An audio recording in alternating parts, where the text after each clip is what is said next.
గౌతమ్ ప్రేమగా అహల్యకి తన వాల్యూని వివరిస్తూ ఉంటాడు. మీరు నాకు కష్టం నష్టం కలిగించడం ఏంటండి? నా బర్త్డేలకి చాలామంది చాలా చేశారు, కానీ అందరూ నన్ను భరిస్తూనే వచ్చారు. నేను ఎప్పుడు మారతానా అని ఎదురు చూసేవాళ్ళు, కానీ నన్ను మార్చింది మీరండి. ఇంద్రాకిచ్చిన మాట, మీ మీద నాకున్న బాధ్యత నన్ను మరొక ప్రపంచానికే తీసుకెళ్ళింది. అసలు జీవితం అంటే ఇలా ఉంటుంది అని నాకు నేర్పించింది మీ రాక.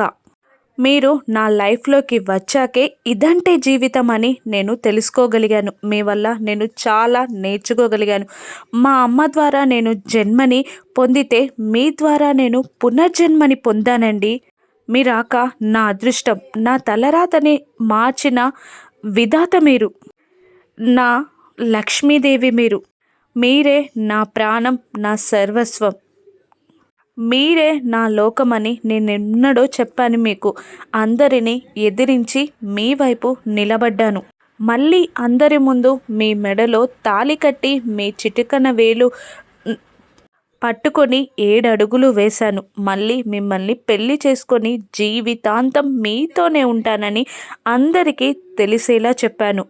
ఇందిరా బిడ్డ ఈ ఇంటి వారసుడు అయ్యేలా చేయడం నా మొదటి లక్ష్యం అయితే, జీవితాంతం మీతో నడవడమే నా గమ్యం. మీరే నా అదృష్ట దేవత అని గౌతమ్ వివరంగా చెప్తున్నా కూడా అహల్య వెక్కి వెక్కి ఏడుస్తూనే ఉంటుంది. మోకాళ్ళ ముందు గౌతమ్ ముందు నిలబడిపోతుంది అహల్యని పైకి లేపి, ఏంటండి ఎందుకు ఏడుస్తున్నారు మీరు? ఇంకా మీరేంటో చెప్పాక కూడా మీకు అర్థం కాలేదా అని గౌతమ్ ఎమోషనల్గా అడుగుతూ ఉండగా, నేను మీ అదృష్ట దేవత ఏంటండి? నేను ఒక దురదృష్టవంతురాల్ని. నేను ఒక తెగిన గాలిపటం లాంటి దాన్ని. నేనెవరికి అవసరం లేదు. చిన్నప్పుడు తోడుగా ఉండాల్సిన మా నాన్న నన్ను వదిలేసి వెళ్ళిపోయాడు. అండగా ఉండాల్సిన మామయ్య మొన్నటిదాకా నా మీదే బ్రతికి జీవనం గడిపాడు. నన్ను ప్రేమించానని నా వెంట తిరిగిన బుల్లబ్బాయి కూడా నన్ను బాధ క్షోభకి గురి చేశాడే తప్ప నన్ను సంతోషంగా అండగా ఏనాడు నిలబడలేదు. ఆఖరికి నాతో జీవితం పంచుకోవాల్సిన ఇందిరా గారు కూడా ఆ దేవుని వల్ల దూరం అయిపోయారు. నాకు అండగా తోడుగా నిలబడింది మీరే గ్రేట్ అండి అని అంటూ ఉంటుంది అహల్య. లేదు, మీరే గ్రేట్ అని అంటూ ఉంటాడు గౌతమ్. కాదు, మీరే గ్రేట్ అంటూ ఉంటుంది అహల్య. ఓకే, నాకు మీరు గ్రేట్, మీకు నేను గ్రేట్ అని గౌతమ్ అనేసి, ఇప్పటికైనా చెప్పండి, మార్నింగ్ నుంచి నేను మీ విషెస్ కోసం కాయలు కాచేదాకా ఎదురు చూస్తున్నానండి. ప్లీజ్ విషెస్ చెప్పండి. కాసేపు అయితే క్యాలెండర్లో డేట్ కూడా మారేలా ఉంది. మళ్ళీ సంవత్సరం వరకు నేను వెయిట్ చేయలేనండి. ప్లీజ్ విషెస్ చెప్పండి అని బ్రతిమిలాడుతూ ఉంటాడు గౌతమ్. కానీ అహల్య మాత్రం సైలెంట్గానే ఉంటుంది. చెప్పరా, మార్నింగ్ నుంచి ఎదురు చూస్తున్నానన్నా నా నోటి వెంట నేను విషెస్ అడుక్కున్నా మీరు చెప్పట్లేదు కదా.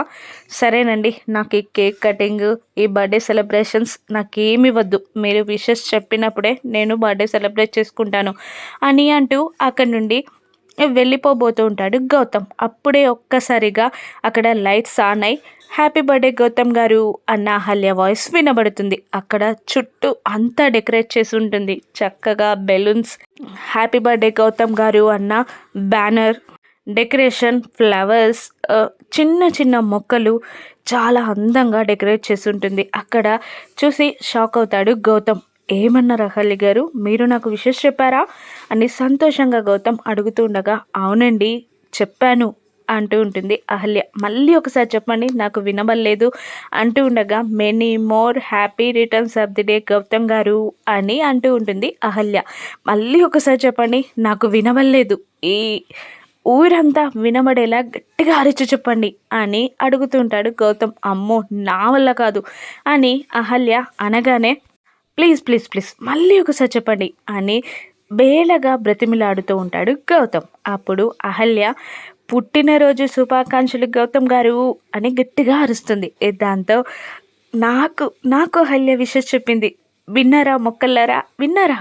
నాకు విషెస్ చెప్పింది అని అంటూ అహల్యని పట్టుకొని గుండ్రంగా తిరిగేస్తూ చిన్న పిల్లాడిలా సంతోషపడిపోతూ ఉంటాడు గౌతమ్. అప్పుడే ఫ్యామిలీ మెంబర్స్ అందరూ వచ్చి క్లాప్స్ కొడుతూ గౌతమ్ చుట్టూ చేరిపోతారు. హ్యాపీ బర్త్డే అంటూ అందరూ విషెస్ చేస్తూ ఉంటారు. పాపం రా, ఈ అమ్మాయి ఈ చలిలో నిలబడి ఇదంతా డెకరేషన్ చేసింది నీ కోసం. తొందరగా కేక్ కట్ చేయి, లేదంటే నా మునిమణివనికి జలుబు చేసిస్తుంది అని అంటూ ఉంటుంది భానుమతి. వాడు వెచ్చగా లోపలున్నారు లేవే, ఎప్పుడే ఏం జలుబు చేయదు, కట్ చేస్తాను అని అంటూ ఉంటాడు గౌతమ్. గౌతమ్ కేక్ కట్ చేయడానికి క్యాండిల్ వెలిగిస్తుంది అహల్య. అందరూ హ్యాపీ బర్త్డే సాంగ్ పాడుతూ ఉంటారు. ఇక అహల్య చక్కగా నవ్వుతూ ఉంటుంది. ఆ నవ్వు చూసిన గౌతమ్ నా బర్త్డే గిఫ్ట్ ఇదేనండి అని అంటూ ఉంటాడు. కానీ అహల్య సైలెంట్ అయిపోవడంతో నవ్వుతారా లేదంటే చెక్కిలి గింతలు పెట్టమంటారా అని చెక్కిలి గింతలు పెడుతూ ఉంటాడు గౌతమ్. అహల్య నవ్వేస్తూ ఉంటుంది. నీ నవ్వు చాలా బాగుందమ్మా, నా దిష్టి తగిలా ఉంది అంటూ సుభద్ర తన కంటికున్న కాటికని తీసి అహల్య చెవి వెనక దిష్టి చుక్క పెడుతుంది. ఇక అబ్బో ఇది నవ్వుతుందా అని అవంతిక కార్తిక్ అనుకుంటూ ఉంటారు. ఇక అందరూ కలిసి కేక్ కట్ చేయగానే ఫస్ట్ పీస్ని చేతిలో పట్టుకుంటాడు గౌతమ్. సుభద్రకి తినిపించమని అహల్య సైగ చేయడంతో సుభద్ర దగ్గరికి నడుస్తాడు గౌతమ్. కానీ నోటిలో పెట్టనివ్వకుండా చేయి చాపుతుంది సుభద్ర. దాంతో బాధపడతాడు గౌతమ్. అప్పుడు అర్జున్ ప్రసాద్ వాడంత ప్రేమగా తినిపిస్తానంటే చేయి చాపుతా ఉన్నవేంటి సుభద్ర అని అర్జున్ అడుగుతున్న సుభద్ర మాత్రం సైగ చేయదు. దాంతో గౌతమ్కి కళ్ళతోనే సైగ చేసి అమ్మా అని అరుస్తుంది అహల్య. దాంతో సుభద్ర ఏమైందమ్మా అని కంగారుగా అడగడంతో మళ్ళీ అహల్య గౌతమ్కి సైగ చేయగానే గౌతమ్ సుభద్ర నోట్లో కేక్ పెట్టేస్తాడు. దాంతో అందరూ ఒక్కసారిగా నవ్విస్తారు. సుభద్ర చేసేది లేక కేక్ని మింగేస్తుంది. అత్తయ్య నీకు హెల్ప్ చేసింది మామయ్య, అమ్మమ్మకి నీకు కేక్ తినిపించడానికి అమ్మమ్మని భలే బురిడి కొట్టించావత్తయ్య అని అంటూ ఉంటాడు బుజ్జిగాడు. అమ్మన కొడలా, నన్నే బురిడి కొట్టిస్తావా అని సుభద్ర చెవి మెలి పెడుతుంది అహల్యది. ఈరోజు ఆయన బర్త్డే కదా, సారీ అండి, ఆయన హట్ అవ్వకూడదని అంటూ ఉంటుంది అహల్య. ఎంత మాయగాలివే, ఇదంతా కావాలని చేసావా? నువ్వు అమ్మ అని అరిచేసరికి ముని మనవనికి ఏమైందో అని కంగారు పడి చచ్చాను అంటూ ఉంటుంది భానుమతి. అందరూ గట్టిగా నవ్వేస్తారు. ఇక పదండి పదండి అని అంటూ అందరూ గౌతమ్కి కేక్ తినిపిస్తారు.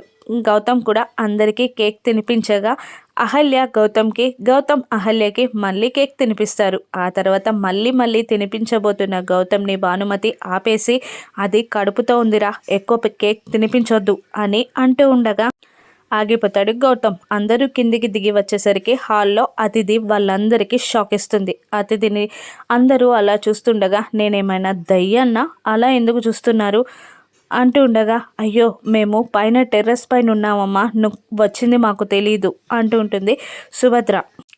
ఇప్పుడు నాకు ఇంట్లో ఒకరితో ఎంగేజ్మెంట్ అయింది కాబట్టి ఈ ఇంటికి ఎప్పుడైనా రావచ్చు నేను అంటూ ఉంటుంది అతిథి. అదేంటమ్మా అలా మాట్లాడుతున్నావు, ఎంగేజ్మెంట్ అయినా కాకుండా నువ్వు ఇంట్లో పెరిగిన అమ్మాయివి, నువ్వు రావడానికి నీకు హక్కు ఉంది అని అర్జున్ అంటూ ఉండగా ఇలా అంటూ ఉంటుంది అదితి. ఆ మాటలన్నీ తేనె పుసున కత్తులు, వినడానికి బాగానే ఉంటాయి కానీ ఆచరిస్తే చిరాగ్గా ఉంటుంది అంటుంది అదితి. ఆ మాటతో బాధపడతారు. అలా ఎందుకు అంటున్నావమ్మా అని సుభద్ర అంటుండగా బర్త్డే సెలబ్రేషన్స్ అన్నప్పుడు అందరినీ పిలవాలి కదా, నేను ఏంటి అమ్మాయిని అన్నప్పుడు నన్నెందుకు పిలవలేదు మీరు అని నిలదీయగానే సైలెంట్ అయిపోతారు అందరూ. ఒక్కరు తప్పు చేశారని అందరినీ అనడం కరెక్ట్ కాదు అని భానుమతి అంటూ ఉండగా ఆ తప్పుని అందరూ సమర్థిస్తే అలాగే అంటారు అని భానుమతికి రిటర్న్ కౌంటర్ ఇస్తుంది అతిథి. అయినా నేను 2 విషయాలు మాట్లాడడానికి వచ్చాను అని అతిథి అనగానే అందరూ షాక్ అవుతారు. అతిథి మాట్లాడే విషయాలేంటి, మళ్ళీ ఏ ప్రమాదం ముంచుకు రానుందో రాను ఎపిసోడ్స్లో చూద్దాం. Thank you for watching.